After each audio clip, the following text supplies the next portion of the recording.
Mag-aalas 9 na ng umaga dito sa Roma at narito pa rin tayo sa labas ng St. Peter's Square.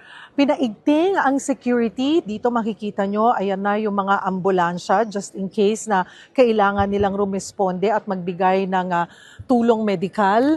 Nakakalat na rin ang mga pulis. Mas marami sila ngayon kumpara sa mga nakalipas na araw.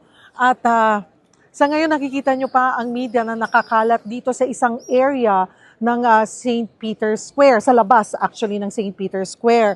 Kahapon ay maluwag pa kaming nakakagalaw dito sa labas ng St. Peter's Square. Nandito kami sa areang to, sa kabilang side, dyan kami pa nakapwesto. Pero kaninang umaga, ay after natin mag-live sa One Balita Pilipinas, ay pinaalis na tayo sa ating pwesto. At ang sinasabi ay dito, doon, ayan, sa area na yan, sa space na yan, dyan lamang pwede pumwesto ang media. Kaso, paulit-ulit na tayong sinasabihan, ayaw nating umalis dahil hindi talaga kami magkasya. Ato, nandito pa rin ang marami sa media, nasa labas pa rin noong designated area namin.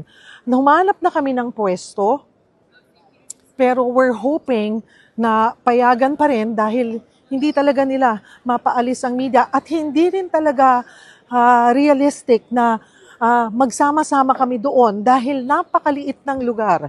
Ito, papakita ko sa inyo yung lugar na sinasabing dyan lamang pwede pumwesto. Nahirapan kami. Dito kami nakasimple ng pwesto. Ayan. Ayan si Arvin. So, ganyan kasikip. Ang so far ngayon, medyo wala sigurong magawa yung mga nagpapaalis ng media dito. So, nagre-report pa rin sa labas ng designated area.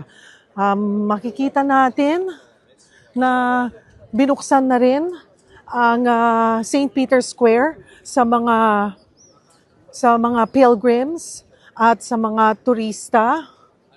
Ipapakita ko sa inyo yung linya kung saan dagsana nga ang mga gustong maging bahagi ng misa. So, ayan, nandito na tayo sa harap ng St. Peter's Basilica